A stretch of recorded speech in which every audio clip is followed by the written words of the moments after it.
अध्याय 12 श्री गणेशाय नमः. करावया जगदुद्धार, घरावया भूभार. वारंवार परमेश्वर नाना अवतार धरितसे. भक्तजन तारणार्थ अक्कलकोटी श्री दत्त यतिरूपे प्रकट होत तेची समर्थ श्री स्वामी. गत अध्यायाचे अंती बाळप्पा आले अक्कलकोटी.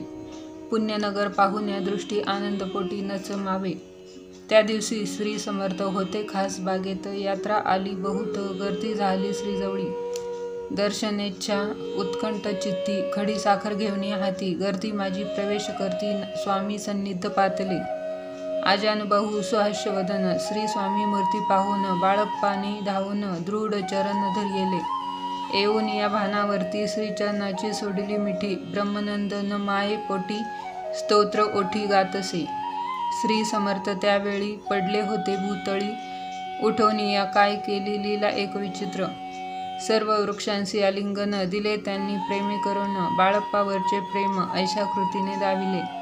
त्या सवे एक जहागीरदार, ते होते बिराडावर. स्वयंपाक करून या तयार, म्हणती जाऊ दर्शना. म्हणती जाऊन या स्वामींशी अर्पण करा नैवेद्याशी. अवश्य म्हणून या तयांशी बाळप्पा तेव्हा चालले. या दिवशी श्री समर्थ असतान रूप मंदिरात. राजज्ञे वाचून तेथे प्रवेश कोणाचा न होय. मार्गावरून परतले, सत्वर बिराडावरी आले. तेथे नैवेद्यार्पण केले, मग सारिले भोजन. नित्य प्रातकाळी उठवून षटकर्माचे आचरण. घेऊन या स्वामी दर्शन जपा लागी बैसावे. श्री शंकर उपास्य दैवत, त्यांचे करावे पूजन नित्य. माध्यान्ही येता आदित्य जपानुष्ठान आटपावे. करी झोळी घेऊन या श्री स्वामी जवळी येऊन या. मस्तक ठेवून या चरणी जावे भिक्षेकारणी. मागून या मधुकरी, मग यावे बिराडावरी. जी मिळेल भाजी भाकरी त्याने पोट भरावे. घ्यावी स्वामी दर्शन, मग करावे अनुष्ठान. अशा प्रकारे करून अक्कलकोटी राहिले. चोळप्पा आदी करून सेवेकरी बहुत जन. त्यात सुंदराबाई म्हणून मुख्य होती त्यावेळी.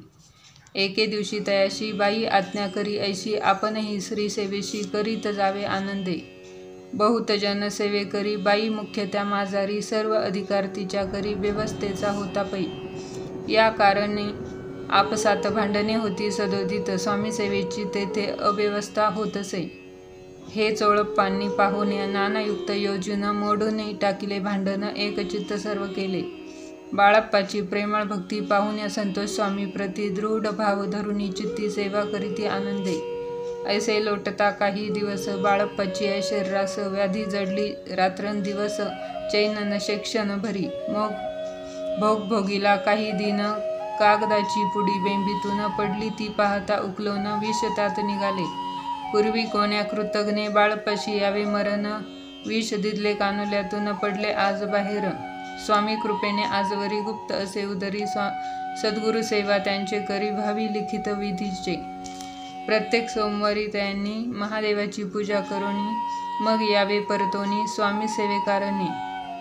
हे पाहून एके दिवशी बाई विनवी समर्थांशी, आपण सांगून बाळप्पाशी शंकर पूजनी वर्जावे. तैशी आज्ञा तया प्रती. एके दिनी समर्थ करीती, परी बाळप्पाचे चित्ती विश्वास काही पटेना. बाईच्या आग्रहावरून समर्थे दिली आज्ञा जाण. हे नसेल सत्यपूर्ण, विनोद केला निश्चये. पूजा करणे उचित, न करावी हेची सत्य. या परी चिठ्ठ्या लिहित प्रश्न पाहत बाळप्पा. एक चिठ्ठी तयातून उचलून पाहता वाचून. न करावेची पूजन, तिये माझी लिहिलेसे. तेव्हा सर्व भ्रांती फिटली. स्वामी आज्ञा सत्य मानिली. ही भानगड पाहिली श्रीपाद भट्टजीने. श्रीपाद भट्ट एके दिवशी काय बोलती बाळप्पाशी. दारा पुत्र सोडून देशी. आपण येथे राहिला. आपण आल्यापासून आमचे होते नुकसान. ऐसे बोल ऐकून बाळप्पा मनी खिन्न झाला. स्वामींनी मज आज्ञा द्यावी. मी जातो आपुल्या गावी. परी तुम्ही युक्ती योजावी. आज्ञा होईल ऐसीच. श्रीपाद भट्ट एके दिवशी विचारिले समर्थांशी, कुलदेवतेच्या दर्शनाशी जावया इच्छी बाळप्पा. ऐसे ऐकून असमर्थ हास्यमुखे काय बोलत. कुलदेवतेचे दर्शन नित्य बाळप्पा येथ करीतसे. श्रीपाद म्हणे बाळप्पाशी, समर्थ न देते आज्ञेशी. तरी टाकून या चिठ्ठ्यांशी आज्ञा द्यावी आपण. तयांचे कपट न जाणून अवश्य म्हणे. त्याच दिनी 2 चिठ्ठ्या लिहून उभयतांनी टाकिल्या. चिठ्ठी आपुल्या करी भटजी उचली सत्वरी येथे राहून याचा करी करी ऐसे लिहिलेसे. स्वामीचरणी दृढ भक्ती बाळप्पाची जडली होती. कैसा दूर तया प्रती करतील यती दयाळ. इति श्री स्वामी चरित्र सारामृत नाना प्राकृत कथा संमत सदा प्रेमळ परिसोत द्वादशोध्याय गोढा. श्री राजाधिराज योगीराज श्री स्वामी समर्थ महाराजार्पणमस्तु. श्री स्वामी समर्थ.